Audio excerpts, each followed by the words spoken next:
This thrilling story begins by introducing a man named Benjamin, who was moving through a forest path.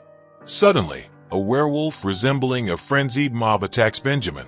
Despite his desperate attempts to escape, the werewolf inflicted significant damage on him. Ultimately, the ferocious creature attacked Benjamin's entire body and killed him. A few days later, we meet a woman named Gwen, who turns out to be none other than Benjamin's fiancée. Gwen is troubled, unable to understand where Benjamin has disappeared to for so many days. Overcome with worry, she decides to visit Benjamin's brother Lawrence to seek his help in finding him. Gwen tells Lawrence that his brother has not returned home for several days, and she is deeply scared. She pleads with him to help her find Benjamin. However, Lawrence immediately refuses because he has a contract with a theater company. Lawrence, an accomplished actor, performed shows in various places and had an upcoming performance that he couldn't skip. Hence, he declines Gwen's request. Heartbroken, Gwen leaves but doesn't give up. She continues to write letters to Lawrence, urging him to help. After hearing so much from Gwen, Lawrence begins to feel that he should at least try to find his brother. Since Lawrence's acting show was in England, he decides to investigate his parents' and brother's whereabouts. Lawrence heads to England to meet his father, John. Lawrence hadn't visited home in years due to his work commitments, and it had been a long time since he last saw his family. When Lawrence asks his father about his brother, John reveals that Benjamin's dead body was found near a church. He adds that Benjamin had been so brutally attacked that it was nearly impossible to recognize him. Shocked by the news of his brother's death, Lawrence decides to see Benjamin's corpse. Entering the storeroom, Lawrence uncovers his brother's face, only to find that his entire body had been severely mutilated. Only Benjamin's skeleton was visible, a chilling sight that left Lawrence shocked. He couldn't figure out who could have caused such a horrifying state to his brother, but he was determined to find the killer. Returning to his parents' home after so many years, Lawrence decided to stop by a local bar for a drink. There, many people were discussing the incident that happened with Benjamin. Some speculated that a dangerous animal had attacked him, while others believed it to be the work of vicious tribal groups. Each person had their own theory. Listening intently, Lawrence overheard an old man say that he believed it could have been the work of a wolf. The man spoke about stories he had heard of a wolf-like creature resembling a human, which might have been responsible for the attack on Benjamin. However, his remarks were met with laughter, as everyone dismissed his story as a joke. Later, Lawrence discussed the matter with his father, John. Observing Benjamin's mutilated body, Lawrence felt it was unlikely to be the work of a human. John agreed, suggesting it was probably a deadly animal. Determined to uncover the truth at any cost, Lawrence visited Gwen to apologize. He admitted that he couldn't save her fiancé, Benjamin. Lawrence gave her Benjamin's last remaining possessions, including his ring and pendant, and promised her that he would find Benjamin's killer. Gwen was heartbroken. She deeply loved Benjamin, and the two were soon to be married. But with Benjamin gone, Gwen realized she would have to move on. The story then takes us into a flashback of Lawrence's childhood. As a young boy, Lawrence faced a traumatic incident when his mother took her own life for reasons unknown. This tragedy deeply affected him, leaving him to grapple with loneliness and confusion. Over time, Lawrence's behavior became increasingly strange, which severely impacted his mental health. Observing his odd conduct, people eventually declared him insane. This background not only explains Lawrence's current state of mind, but also highlights the emotional burdens he has carried throughout his life, further fueling his determination to seek justice for his brother. Lawrence, having spent a significant portion of his life in a mental hospital due to his traumatic past, had become perpetually serious and angry. Losing his brother only deepened his loneliness. One day, as his father prepared to head into town for supplies, he warned Lawrence not to leave the house that night, as it was a full moon, a night rumored to claim many lives. Despite his father's warning, Lawrence couldn't sit idle. Determined to uncover the truth behind his brother's death, he ventured out on horseback under the light of the full moon. After riding through the dense forest for a while, he arrived at an isolated settlement deep within the woods. Carrying the pendant he had retrieved from Benjamin's belongings, Lawrence began showing it to the villagers, asking if they knew anything about it. His search led him to an old woman in the village, to whom he explained that the pendant had been found with his deceased brother. He wanted to know everything about it. The old woman examined the pendant intently, but soon the entire village gathered in one place, deeply distressed by the recent string of strange and deadly events. The villagers had come to believe that some unknown force was targeting them, claiming the lives of their people one by one. Recently, they had found a bear in the dense forest and initially thought it was responsible for the killings. But their relief was short-lived. Suddenly, a terrifying werewolf attacked the village, dragging its victims into the forest one by one. Panic spread as the villagers scattered, trying to save their lives. Hearing the commotion, Lawrence emerged from his hiding place to witness the chaos.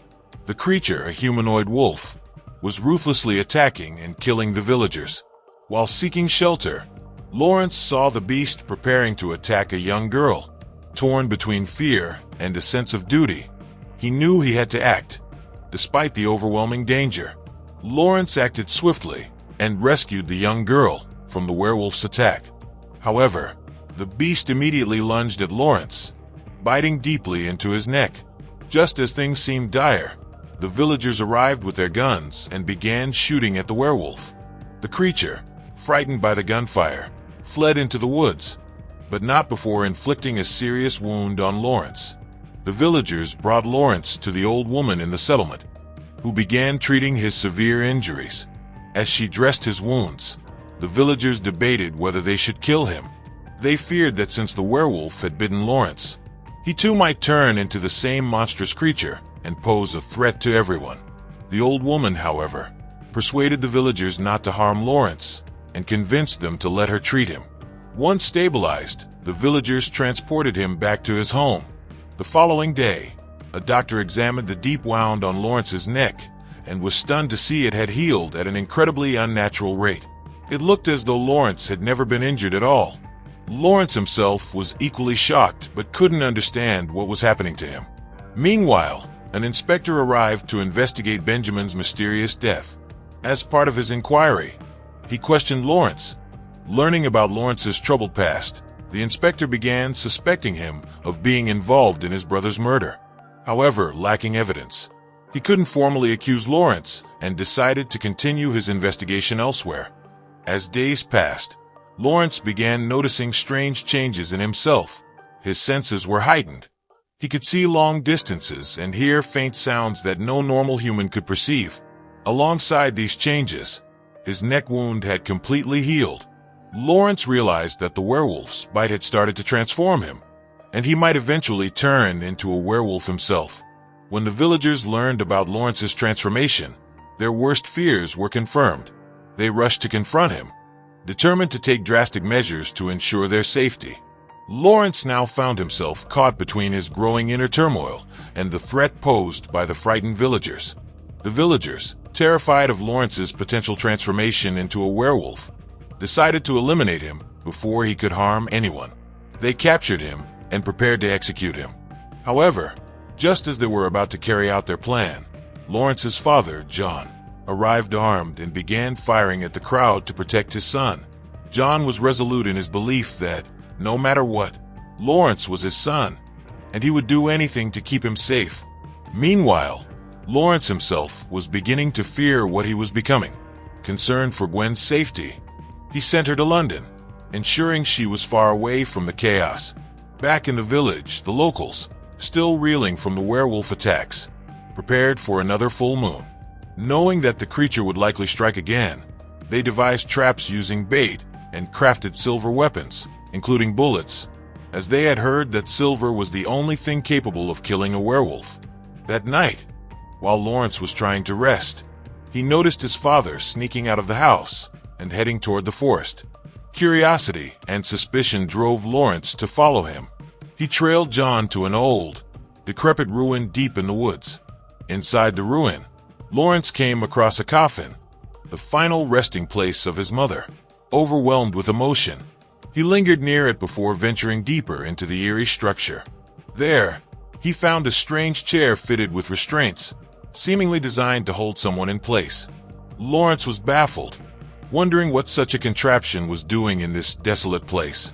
John appeared and began revealing unsettling truths to Lawrence. He explained that the changes Lawrence was experiencing would teach him many things, but they would also make him the source of the villagers' fears. John's cryptic words hinted at a dark secret, one that left Lawrence confused and alarmed. Without giving Lawrence much time to process, John locked him inside the ruin and left. As the full moon rose high in the sky, Lawrence's body began to change. His frame grew larger, his muscles swelled, and his features twisted into a monstrous form. The agonizing transformation confirmed the worst. Lawrence had indeed been cursed, and he was now becoming a werewolf. The beastly nature within him began to take over, and with it came an uncontrollable rage and power that could spell doom for anyone who crossed his path. The villagers' fears were now fully realized, and Lawrence faced the horrifying reality of what he had become.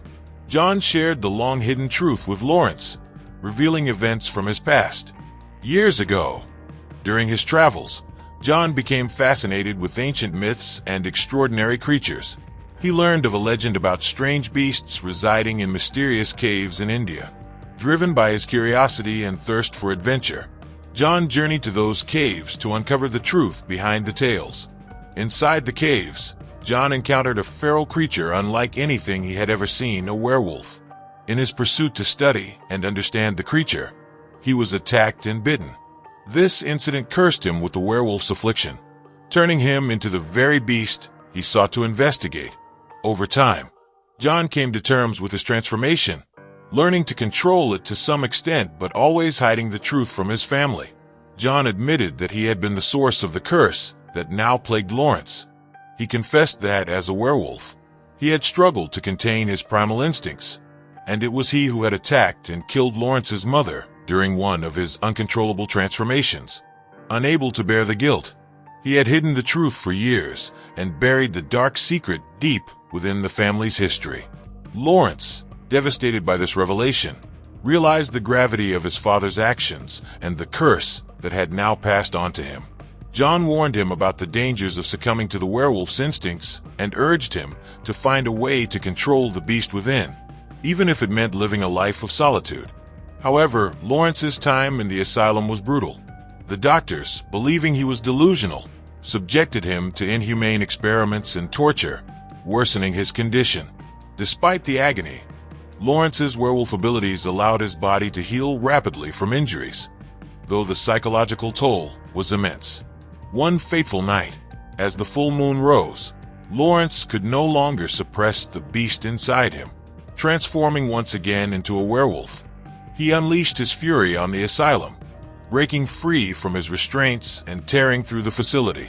The guards and doctors stood no chance against his raw power. Lawrence escaped into the night, his mind consumed by the beast's rage, but his heart burdened with the knowledge of his family's tragic legacy. He knew he had to confront his father one final time to end the cycle of destruction and seek redemption for his cursed existence. This creature was none other than a human who, in some way, had transformed into a dangerous werewolf. To uncover the truth, John decided to travel to the place himself. He went all the way to India and explored those caves, where he discovered that there lived a man who had fully turned into a wolf. Apparently, this man had a strange illness that made him believe he was a wolf, and he started living like one. Over time, this illness grew so intense that, on the night of the full moon, the wolf completely took over him, and since then, the man in the cave became a werewolf. John revealed a shocking fact. When he went to see that man, the creature bit him on the hand. However, John somehow managed to escape from there, but within a few days, he started to feel the effects of the bite on his body, meaning he, too, was slowly transforming into a werewolf. Lawrence was stunned to learn that his own father was the werewolf who had been attacking the villagers and had bitten him, turning him into a werewolf too. John confessed his sins and apologized to his son Lawrence because he had no control over himself after becoming a werewolf. In this uncontrollable state, he had even killed his wife. John knew that whenever the full moon would rise, he would transform into a werewolf and kill anyone who crossed his path. To prevent this, he had instructed his servant to lock him inside a bunker on the nights of the full moon, so he wouldn't escape and harm anyone. But one day, when John discovered that his elder son, Benjamin, had fallen in love with a girl named Gwen and was planning to leave the family forever, he couldn't handle it. The thought of losing his son forever devastated him. On the night of the full moon, John drank heavily, to the extent that his servant also fell asleep and forgot to lock the door. That night, John fully transformed into a werewolf, went straight to Benjamin, and killed him. When Lawrence learned that his father was the real killer, he was utterly shocked. After the death of his mother and brother, Lawrence immediately went after his father to take revenge. However, John had already become much stronger, so he was not afraid of his son. John even gave Lawrence a knife, telling him that on the night of the full moon, Lawrence would inevitably transform into a werewolf, and if he wished, he could take his own life. John calmly explained this to Lawrence before leaving. The next day, doctors at the mental hospital brought Lawrence in a wheelchair and presented him before everyone. It seemed like they were using him as an experiment, continuing to test his condition and gather results. The doctors claimed that Lawrence only had the delusion that he turned into a werewolf on the night of the full moon, and that this was all a lie. They gathered to prove this by observing whether Lawrence truly transformed that night. However, none of them knew that soon their lives would be in danger. As the full moon began, Lawrence's body started changing. He was truly transforming into a werewolf. Seeing this horrifying transformation, everyone panicked and fled, but Lawrence, now a dangerous werewolf, immediately pushed one of the doctors out of the window, killing him instantly. He then attacked anyone who came in his way. Lawrence tried to escape, but the inspector and his team tried to stop him. However, normal bullets had no effect on Lawrence, and he managed to escape. He had killed several people along the way. By morning, Lawrence found himself unconscious by the side of a river. He was confused and didn't know where to turn for help. Then he remembered Gwen.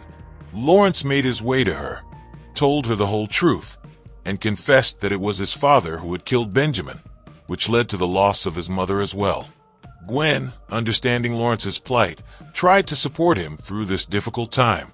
Later, it is revealed that after Benjamin's departure, Gwen had developed feelings for Lawrence and had fallen in love with him. Meanwhile, the inspector, along with his men, was continuing to search the city for Lawrence. To protect Gwen, Lawrence decided to go back to his old village. He immediately set off towards his village, but somehow, the inspector and his team learned about his destination. The inspector, armed with silver bullets, led his entire army towards the village, as silver weakens the body of a werewolf. This time, the inspector and his team were fully prepared to eliminate Lawrence. Although Gwen was staying away from Lawrence, she was very worried about him. She also decided to head towards the village. On the way, she met an old woman who had once lived in a tribe and had treated Lawrence. Gwen asked the old woman if there was a cure for Lawrence's condition, but the old woman replied that there was no cure. She explained that Lawrence could either be killed or accepted as he was. Lawrence, in the meantime, managed to reach his father's house, where he discovered that his father's 2 servants had been killed. Lawrence had already decided that he would kill his father. He immediately grabbed a shotgun and loaded it with silver bullets. Soon after, John, his father, arrived, smiling as he walked towards Lawrence. Lawrence quickly aimed and fired, but the gun failed to shoot.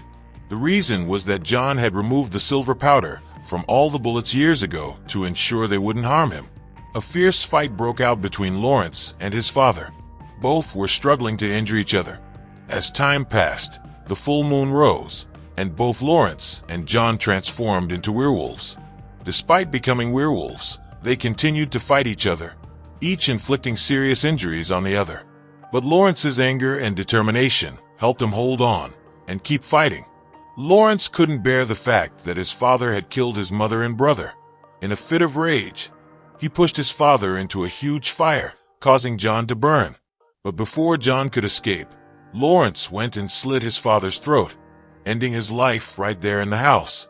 Gwen and the inspector had arrived by then, and Lawrence, seeing them, moved to attack. The inspector pulled out his gun, loaded with silver bullets, and began firing at Lawrence. However, Gwen stopped him, preventing the bullets from hitting Lawrence. This gave Lawrence the chance to attack the inspector, whom he killed brutally. Terrified, Gwen picked up the inspector's gun and fled. Lawrence, now fully transformed into a werewolf, lost his sense of control and almost attacked Gwen. But Gwen, despite her fear, reassured him that they loved each other and that he had to regain control. Lawrence, still in his werewolf form, started to listen to her. Although Gwen deeply cared for him, she understood that if Lawrence was left unchecked, he would become a danger to others. So, she took the silver bullets from the gun and shot Lawrence in the stomach. The silver bullets caused severe pain, and Lawrence, mortally wounded, collapsed. Gwen never wanted to do this, but she had no choice. With his last breath, Lawrence thanked Gwen and died in her arms. Gwen, devastated, set fire to John's mansion, destroying everything. The tribe members arrived and rescued Gwen, ensuring she was safe. Though everything seemed to be over, a distant howl echoed from the forest. Perhaps another werewolf, one who might have been the inspector, now also transformed into a werewolf after being bitten by Lawrence. And with that, the story ends.